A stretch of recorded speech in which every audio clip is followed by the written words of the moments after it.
आइए अफ्रीका के सबसे बड़े और सबसे खतरनाक जीवों की रहस्यमय दुनिया में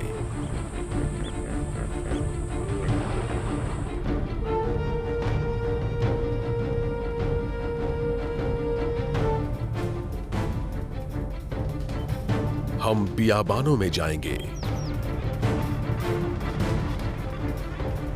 ऊंची उड़ान भरेंगे और गहरे गोते लगाएंगे ताकि इन जीवों की रोज की जिंदगी के ऐसे नजारे देख सके जो आपने पहले कभी नहीं देखे हों। देखिए अफ्रीकन वाइल्ड में ये जिंदगी।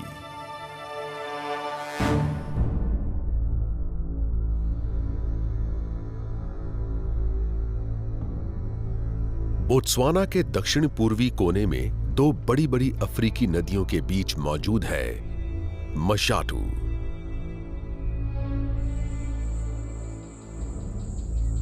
इस अनछुए इलाके में ये एक नया दिन है।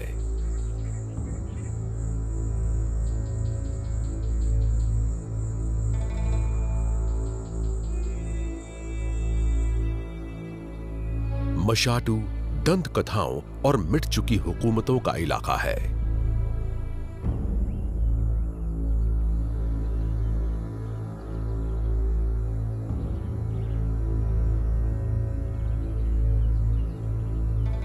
जिसमें न बाढ़ है न सरहदें। ये विशाल जीवों का इलाका है जिसे लैंड ऑफ द जायंट्स कहते हैं।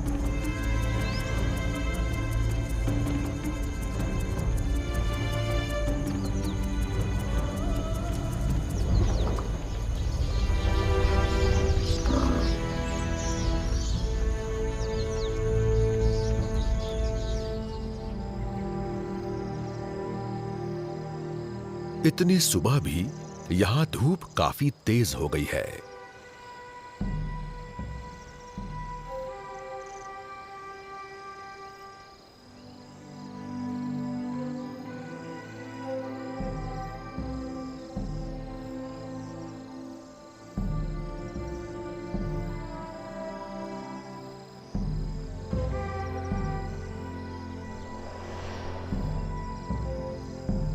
हाथियों का एक झुंड चट्टानी रिज के साथ साथ चरता हुआ आगे बढ़ रहा है।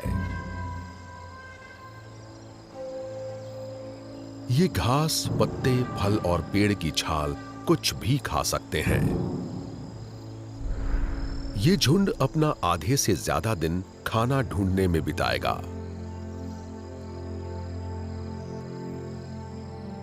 वयस्क हाथी रोज 200 किलो हरियाली चर सकते हैं।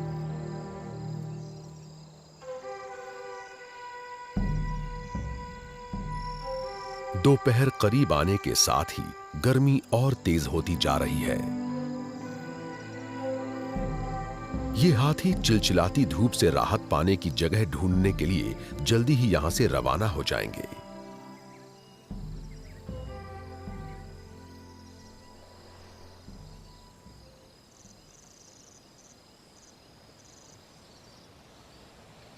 इस पूरे इलाके में काफी दूर दूर पर मौजूद पेड़ों के झुंड से ही यहां की उमस भरी गर्मी में जीवों को थोड़ी छांव मिलती है। ये शानदार पेड़ काफी बड़े हो सकते हैं, इतने बड़े कि हाथियों का विशाल झुंड भी इनके सामने छोटा लगता है। इस झुंड को जिंदा रखने की जिम्मेदारी सबसे बुजुर्ग हथनी यानी कुल माता टेम्बा की है। इस बेहद गर्म और सूखे माहौल में ये रोज अपने परिवार के लिए खाना और पानी ढूंढने की चुनौतियों का सामना करती है। दोपहर तक तापमान 39 डिग्री सेल्सियस तक हो जाने से गर्मी अपने चरम पर पहुंच सकती है। अफ्रीकी हाथी जितने बड़े जीवों के लिए इतना ज्यादा तापमान बहुत नुकसानदेह हो सकता है, लेकिन ये कुछ हद तक अपने शरीर के तापमान को ठीक ठाक रख सकते हैं। बड़े बड़े कानों को फड़फड़ाने से इन्हें ठंडी हवा मिलती है और कान की पतली त्वचा पर मौजूद नलियों में बहते हुए खून से गर्मी बाहर निकल जाती है।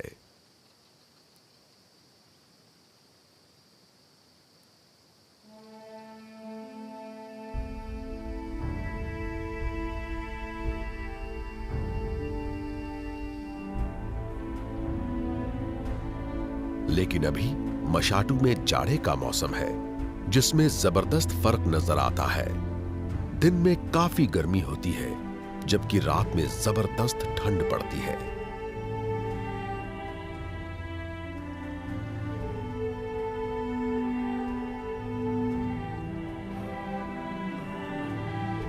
अभी जमीन सूखी और बंजर है।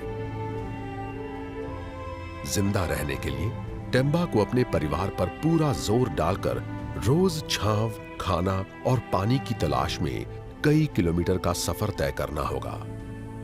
ये झुलसते सवाना में लगातार आगे बढ़ते रहते हैं। एक जगह पर रहने से वहां मौजूद खाना जल्दी खत्म हो जाएगा, लेकिन पानी के पास रहने से झुंड के छोटे बच्चे शिकारी जीवों की चपेट में आ सकते हैं।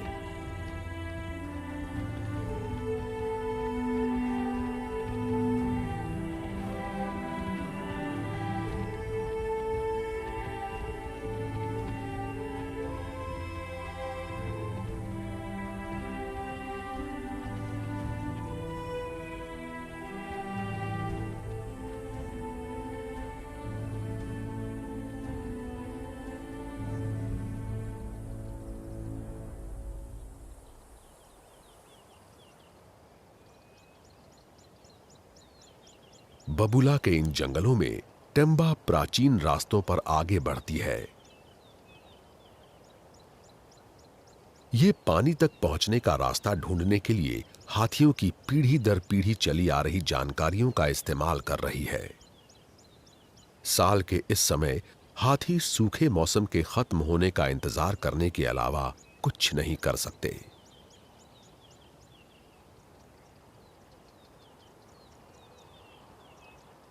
दिन की गर्मी में ये झाड़ीदार जंगलों में ही रहकर वहां मौजूद चीजों से पेट भरते हैं और गर्मी थोड़ी कम होने पर ही छांव से बाहर आकर खाना ढूंढने की कोशिश करेंगे।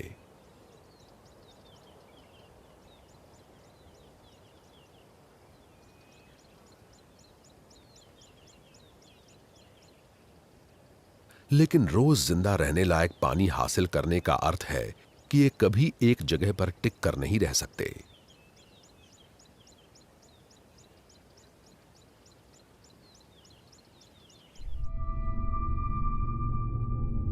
मशाटू रिजर्व अफ्रीका की दो बड़ी नदियों शाशे और लिम्पोपो से घिरा हुआ है।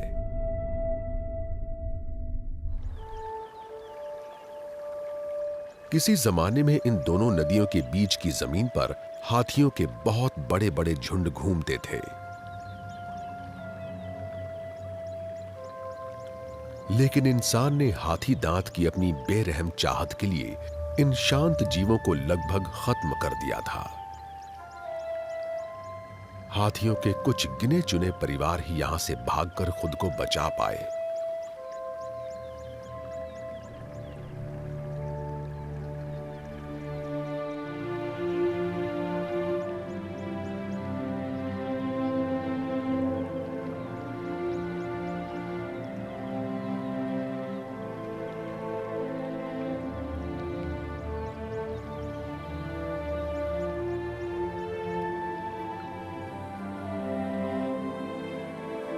एक पूरी पीढ़ी तक मशाटू खाली पड़ा रहा।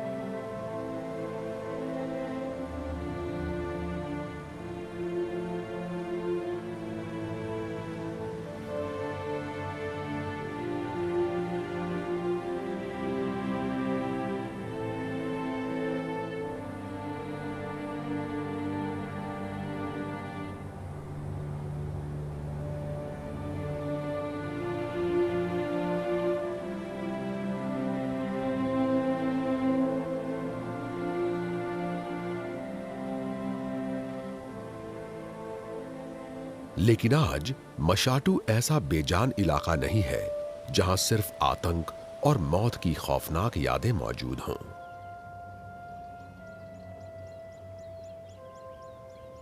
अब ये 44,500 हेक्टेयर के झाड़ीदार जंगलों वाली एक वाइल्ड लाइफ सैंक्चुरी है।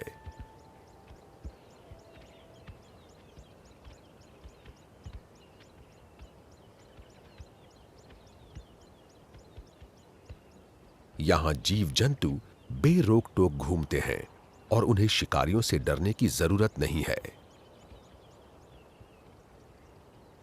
हाथी फिर से इस इलाके में आ गए हैं और अब ये एक जिंदा विरासत पेश करते हैं।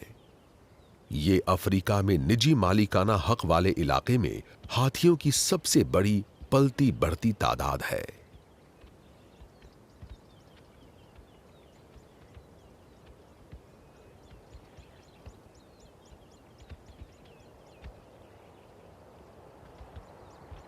अब मशाटू में आजाद घूमने वाले झुंडों में हाथियों की तादाद 100 तक हो सकती है।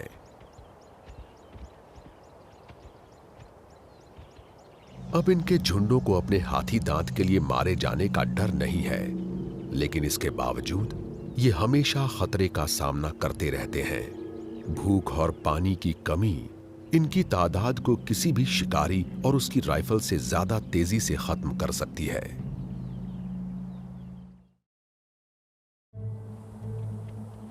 आज मशाटू की सरजमी हाथियों के बड़े बड़े झुंडों को उन शिकारियों से सुरक्षित रखती है जो पहले हाथी दांत के लिए शिकार करते थे।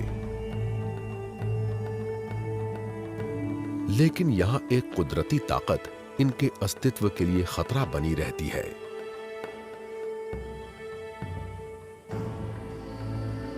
ज्यादा समय तक कायम रहने वाले सूखे और गर्म मौसम में अगर यहाँ के हाथी खाने और पानी के भरोसेमंद स्रोत नहीं ढूंढ पाए तो उनकी पूरी तादाद तबाह हो सकती है।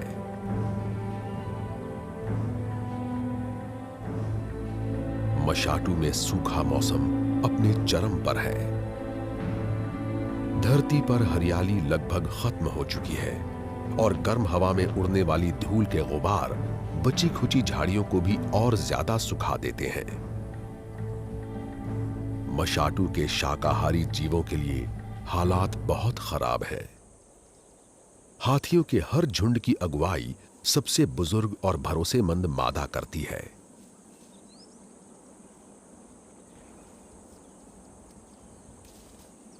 अपने परिवार को मशाटू से बहने वाली नदियों के किनारे मौजूद खाने और पानी के पारंपरिक स्रोतों तक पहुंचाने की जिम्मेदारी इस झुंड की कुल माता टेम्बा की है। इसने इन गुप्त जगहों और जंगल के रास्तों के बारे में अपनी मां से सीखा है।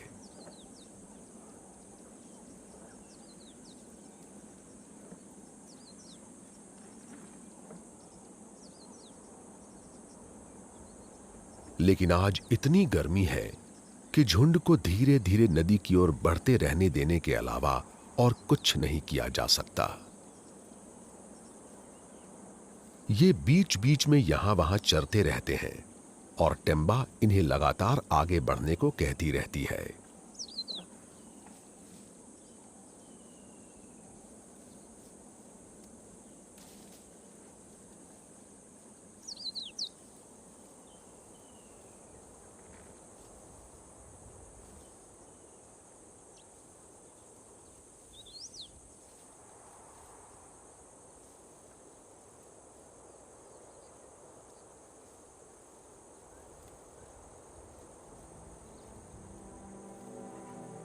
हाथियों के झुंड में ज्यादातर अलग अलग उम्र की मादा रिश्तेदार होती हैं। झुंड के अस्तित्व के लिए हर सदस्य बहुत अहमियत रखता है। इस समूह में सबसे छोटे बच्चे अपनी मां के ज्यादा से ज्यादा करीब रहते हैं, जबकि टेम्बा की बहनें, बेटियां और भतीजियां थोड़े बड़े बच्चों को काबू में रखने और उनकी हिफाजत करने में मदद करती हैं।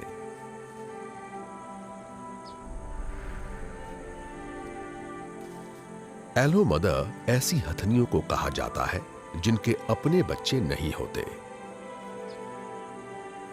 उन्हें झुंड के सबसे छोटे बच्चों की देखभाल की जिम्मेदारी सौंपी जाती है।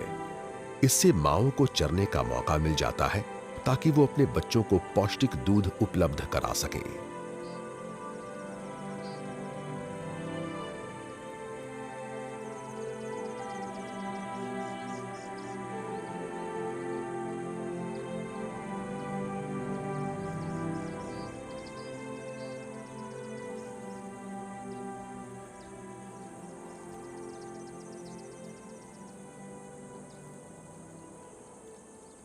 जूमा जैसी इन हथनियों में से एक अगली कुल माता बनेगी।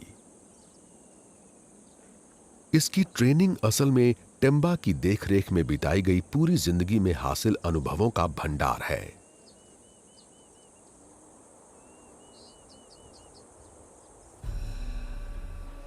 थोड़ा बड़ा हो चुका नर जाबू अब भी झुंड में ही रहता है। नर किशोरावस्था में पहुंचते ही अपनी मां के झुंड से निकल जाते हैं। ये कई महीनों तक आसपास बने रहते हैं और आखिरकार अपने बूते पर अकेले रहने या नरों के छोटे झुंडों में शामिल होने के लिए दूर चले जाते हैं। कभी कभार कोई किशोर नर किसी बड़े अकेले नर के साथ भी रहने लगता है।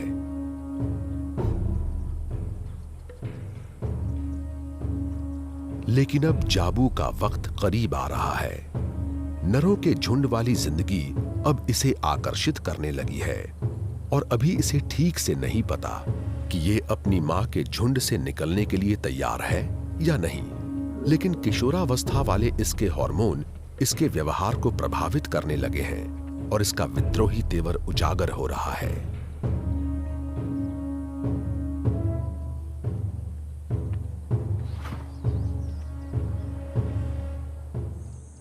परिवार के बहुत छोटे सदस्यों यानी नियो जैसे बच्चों को जिंदगी के इस चरण में बहुत खतरा रहता है। ये झुंड अपने बच्चों की देखभाल और उनकी हिफाजत के लिए हर मुमकिन कोशिश करेगा, क्योंकि दूसरे जीवों की तुलना में हाथी के बच्चों में कुदरती सहज ज्ञान विकसित होने में ज्यादा समय लगता है।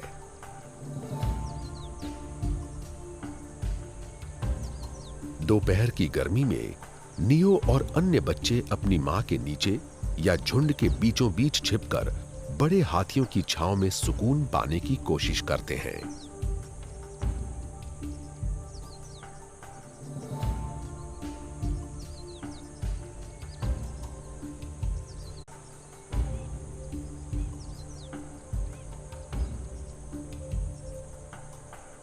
लेकिन हाथियों की जबरदस्त प्यास सिर्फ ढेर सारे पानी से ही बुझती है।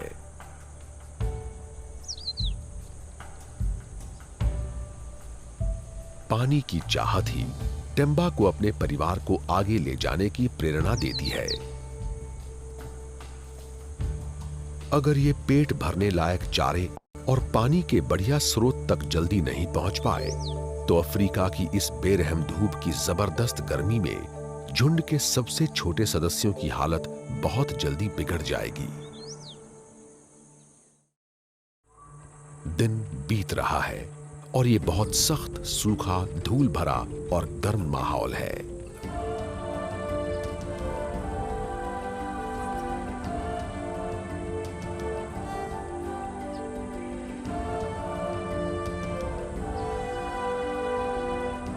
यहां मशाटू में अब तक बारिश का मौसम शुरू नहीं हुआ है और भले ही यहां झाड़ियां काफी घनी और कुछ हद तक हरी लग रही हैं, लेकिन झुलसा देने वाली धूप ने उनकी सारी पौष्टिकता खत्म कर दी है। इससे मजबूर होकर अब हाथियों को अपनी जबरदस्त भूख मिटाने और सही पोषण के लिए जमीन खोदकर जड़ें निकालनी पड़ती हैं।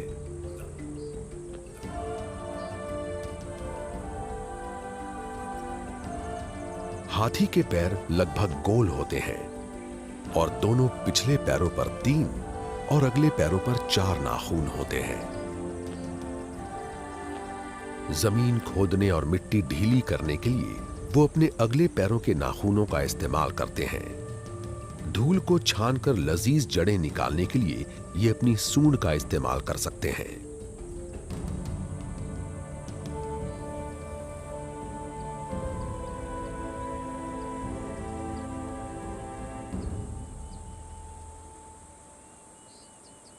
सूंड हाथी का सबसे अहम और हर तरीके से काम आने वाला अंग है। 40,000 से ज्यादा मांसपेशियों से बनी सूंड बहुत संवेदनशील होने के बावजूद काफी ताकतवर भी होती है। इससे हाथी किसी एक पत्ते को नजाकत से तोड़ सकता है, लेकिन जोर लगाकर पूरी टहनी को भी पेड़ से अलग कर सकता है।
छोटे बच्चे को दूध पिला रही हथनी के लिए सेहतमंद और पौष्टिक खुराक बनाए रखना जरूरी है।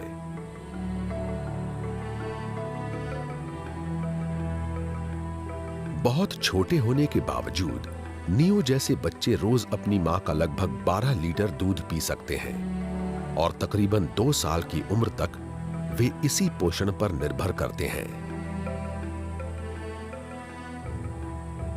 मां का दूध हासिल करने के लिए बच्चे अपने मुंह का इस्तेमाल करते हैं। इतनी छोटी उम्र में इनकी सूंड की मांसपेशियां इतनी मजबूत नहीं होती कि ये उसे बड़े हाथियों की तरह इस्तेमाल कर सकें। बच्चों को अपनी सूंड के इस्तेमाल को नियंत्रित करने का तरीका सीखने में कई महीने लग जाते हैं। ये सीखते समय इसे पता चलेगा कि सूंड कई सामाजिक क्रियाकलापों में भी अहम भूमिका निभाती है, जैसे अभिवादन करने में, एक दूसरे को सहलाने में और मां और बच्चे के बीच प्यार दुलार में।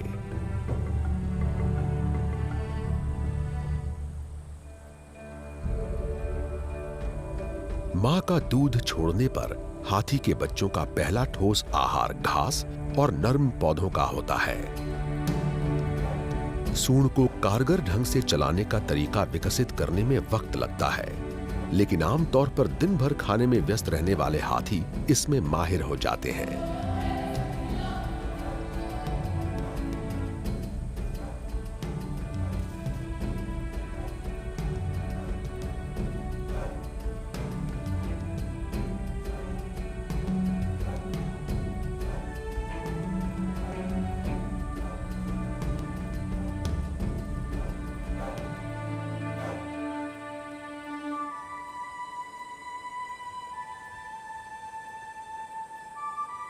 अपनी सूंड का बखूबी इस्तेमाल करके ये बुद्धिमान जीव अपनी खुराक में घास, टहनियों और पत्तों सबको शामिल कर सकते हैं।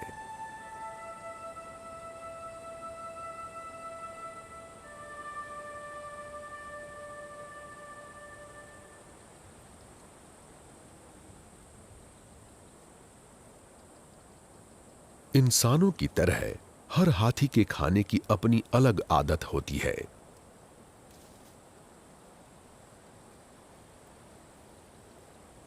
जूमा जैसे कुछ सदस्य खाने में बहुत नखरे करते हैं।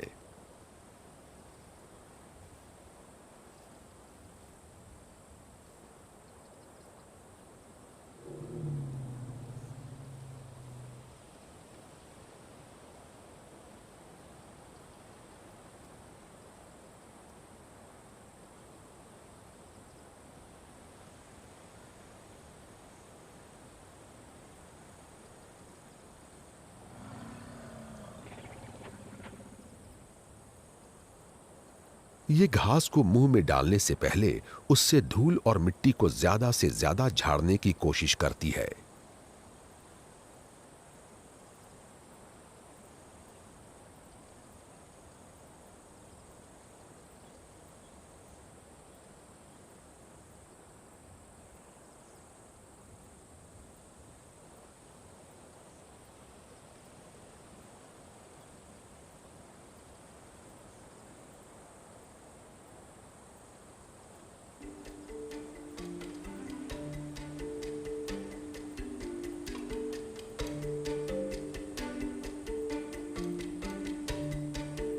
लेकिन लजीज चारे की संभावना भी हाथियों को चिलचिलाती गर्मी को भूलने नहीं देती और झुंड के सदस्य छांव वाली जगहों पर रुक जाते हैं।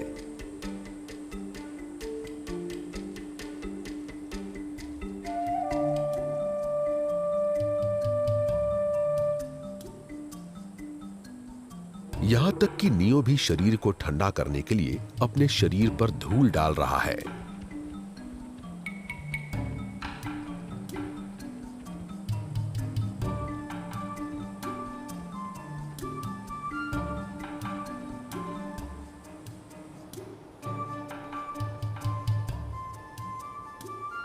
अभी धूप बहुत तेज है और टेम्बा अपने झुंड को लगातार आगे बढ़ा रही है।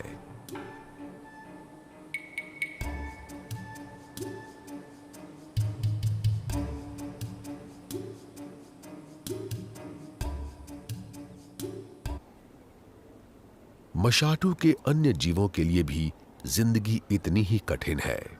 बढ़ती हुई गर्मी के साथ सभी जीव चिड़चिड़े हो गए हैं, क्योंकि जीने के लिए जरूरी कुदरती चीजों के लिए मुकाबला तेज हो गया है।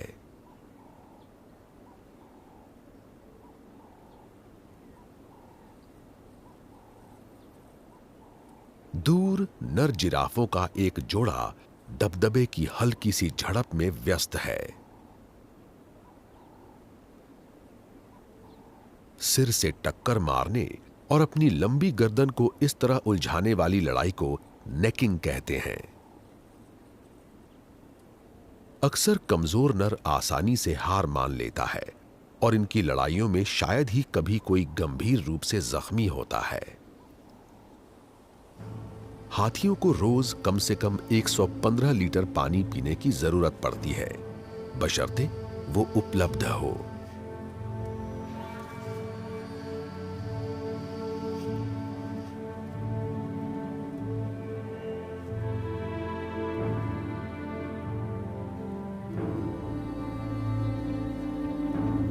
मशाटू में पानी के कुछ स्थायी स्रोत हैं जिनमें साल भर पानी रहता है, लेकिन पौष्टिक चारे की कमी के कारण हाथियों को खाने की तलाश में रोज जल कुंडों और नदियों से कई किलोमीटर दूर तक जाना पड़ता है।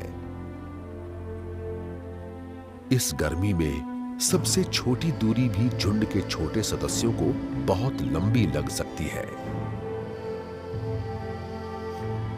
टेम्बा अपने झुंड को शाशे नदी की दिशा में ले जा रही है और इससे पहले भी सैकड़ों हाथी पानी की खोज में इसी रास्ते से गुजर चुके हैं।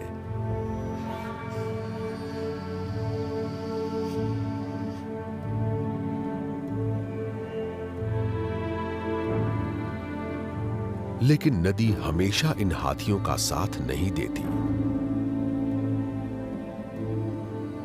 इन्हें कभी पता नहीं होता कि नदी में पानी होगा या नहीं।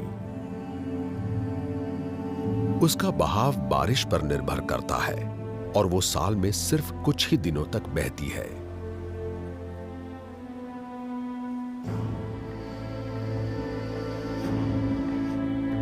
इसके बावजूद टेम्बा को पानी की गंध मिल गई है और ये अपने झुंड को लगातार आगे बढ़ने को कह रही है।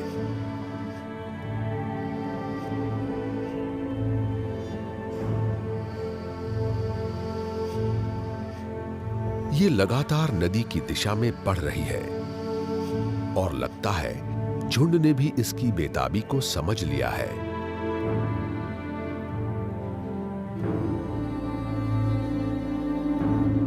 ये जानते हैं कि टेम्बा उन्हें पानी तक पहुंचाने के लिए अपनी जानकारी और अपने हुनर का बखूबी इस्तेमाल करेगी।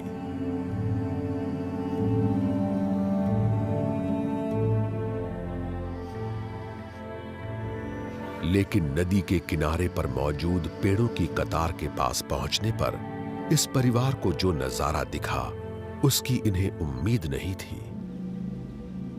नदी की तलहटी सूखी पड़ी है। नदी की तलहटी की मिट्टी बहुत रेतीली है और ये पानी को ज्यादा समय तक रोके नहीं रख सकती। पिछली बारिश के बाद बचे खुचे जल कुंड भी काफी पहले ही सूख चुके हैं।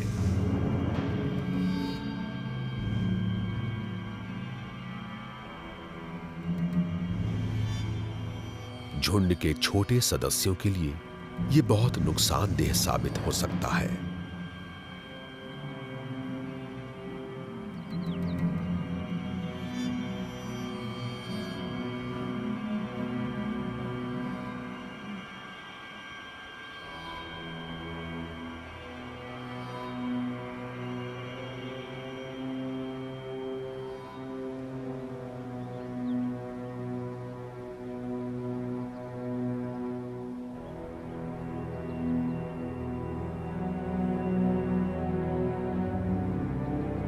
नियो थक गया है। ये इतनी गर्मी बर्दाश्त नहीं कर सकता और ये दोपहर में झपकी लेने की कोशिश कर रहा है।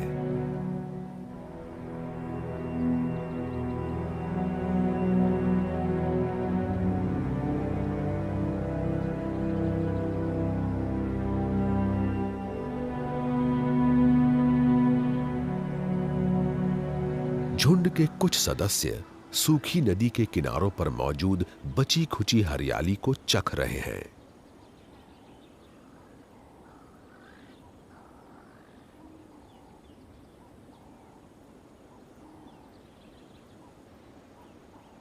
लेकिन बाकी सदस्यों के लिए ये गर्मी बहुत ज्यादा है। ये छांव में जमा होकर आराम कर रहे हैं और टेम्बा सोच रही है कि उसका अगला कदम क्या होगा।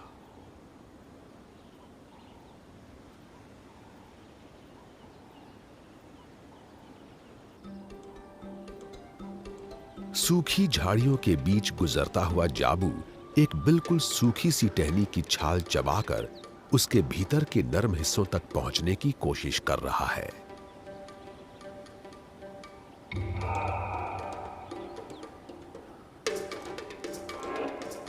जाबू अपनी दाढ़ों से टहनी को चबाते हुए अपनी सूंड को इधर उधर घुमाकर सावधानी से अपना अगला निवाला चुन रहा है। हाथी की सूंड उनके लिए नाक के साथ साथ हाथ और उंगली की भी भूमिका निभाती है। जाबू हर टहनी पर अपनी सूंड को फिराकर उसे छूने के साथ साथ सूंघ भी रहा है।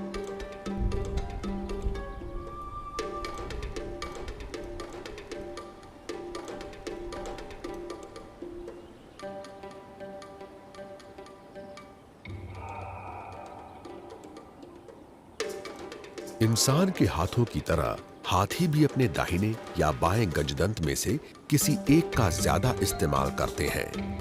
पसंदीदा गजदंत को औजार के रूप में ज्यादा इस्तेमाल किया जाता है। जाबू अपनी चुनी हुई टहनी को तोड़ने के लिए अपने बाएं गजदंत का इस्तेमाल करता है। सभी हाथियों में तोड़-फोड़ करने की आदत होती है, लेकिन ऐसा लगता है कि टहनियों को अलग करने या पेड़ों को उखाड़ने का काम ज्यादातर नर करते हैं।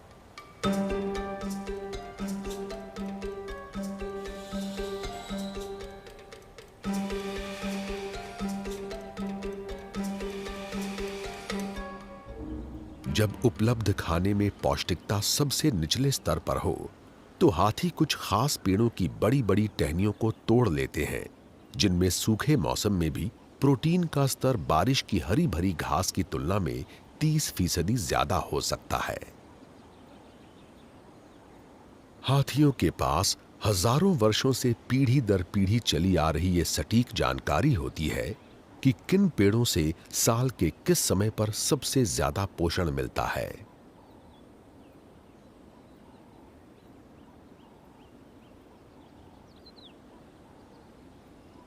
लेकिन ये विशालकाय जीव सिर्फ पौधों से मिलने वाले पोषण पर जिंदा नहीं रह सकते।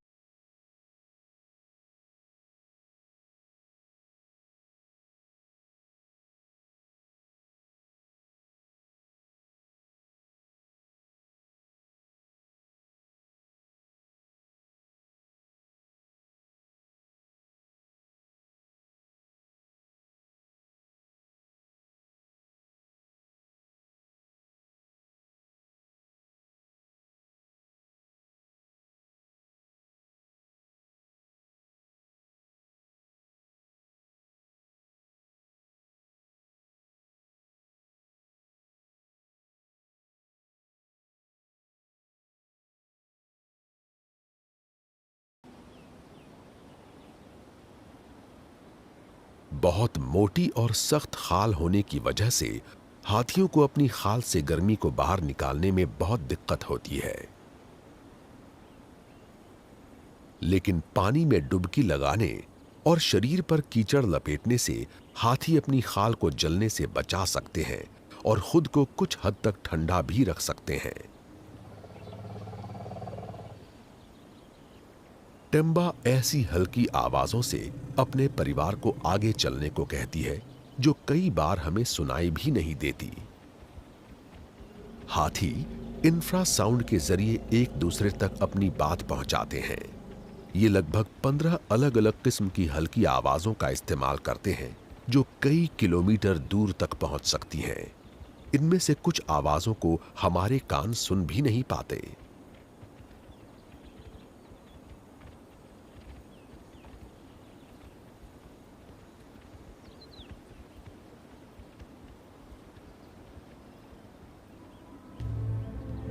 लेकिन अभी टेम्बा की नाक इसे कुछ बतला रही है।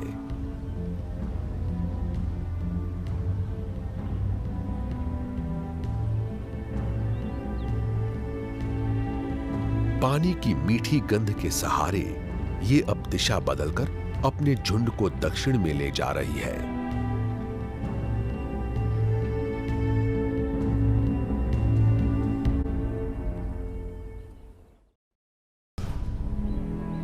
पानी अब कुछ ही दूरी पर है, लेकिन झुंड के सबसे छोटे सदस्यों को यह सफर बहुत कठिन लग रहा है और टेम्बा थोड़ी देर के लिए नियो को दूध पीने देती है।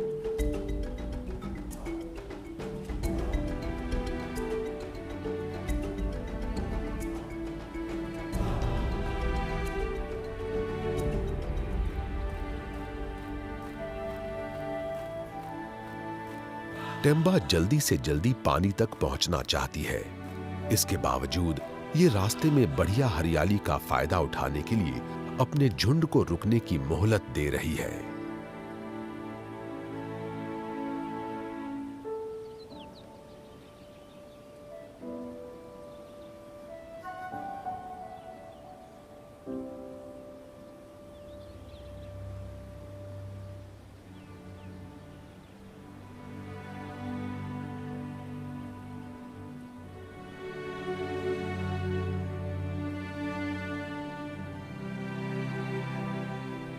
झुंड की एक हथिनी को पानी की गंध खींच रही है और ये वहां जल्दी से जल्दी पहुंचने के लिए बेताब है। ये सब पानी पीने के लिए बेताब है, लेकिन टेम्बा किनारे पर भगदड़ नहीं मचने दे सकती, क्योंकि उसमें परिवार के छोटे सदस्य कुचले जा सकते हैं।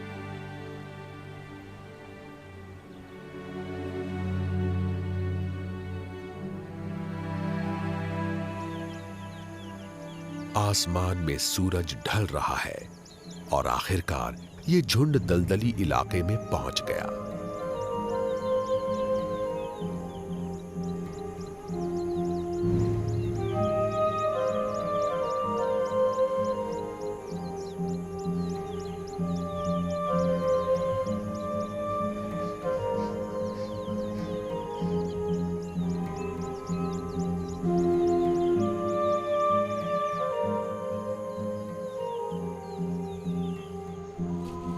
पेड़ की ठंडी छांव में ताजगी भरे जल कुंड हैं, जिनमें पूरे झुंड की प्यास बुझाने के लिए काफी पानी है।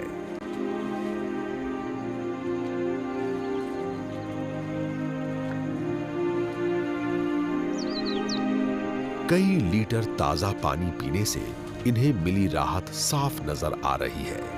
ये ढेर सारा पानी सूंड से उठाकर मुंह में डाल रहे हैं।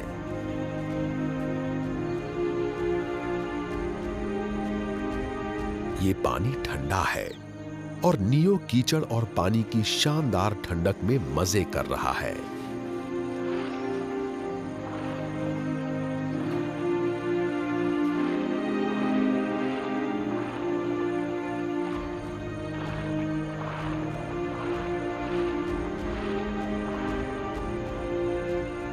पानी पीने के लिए आने वाले शिकारी जीवों का सामना होने के खतरे के बावजूद टेम्बा ने आज रात अपने झुंड को पानी के पास रहने की अनुमति दे दी है।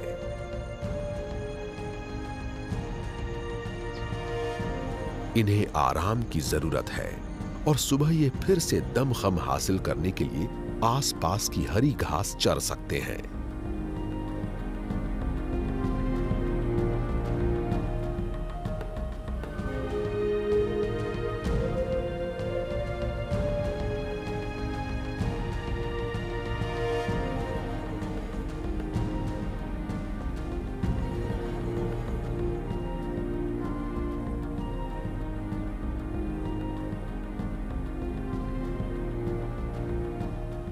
अपना अस्तित्व कायम रखने की लगातार जारी लड़ाई के बीच फिलहाल हाथियों के इस झुंड को कुछ देर सुस्ताने का मौका मिल गया है।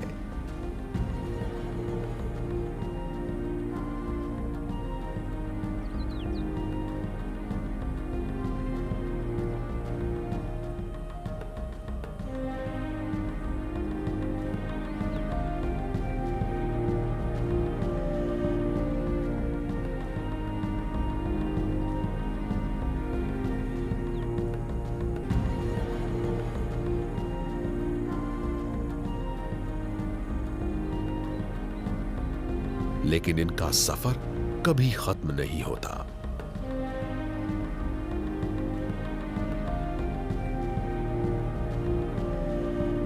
इन्होंने एक दिन के लिए काफी खाना और पानी हासिल कर लिया है और टेम्बा अपनी धीमी सी आवाज में झुंड को संकेत देती है और सब रवाना हो जाते हैं।